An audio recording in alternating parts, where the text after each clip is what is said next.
Шулай ук 19 февраль көнне район үзәгендәге физкультура сәламәтләндерү комплексының боз тартмасында авыл җирлекләре командалары арасында хоккей буенча чемпионатның финалы булып узды.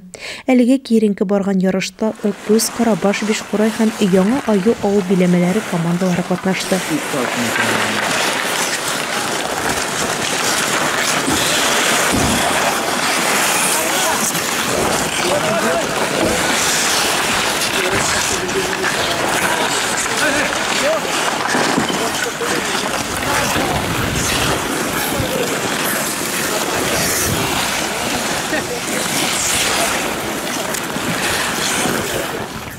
Җиңүчеләрне район хакимияте башлыгы Илдар Мостафин тәбрикләде.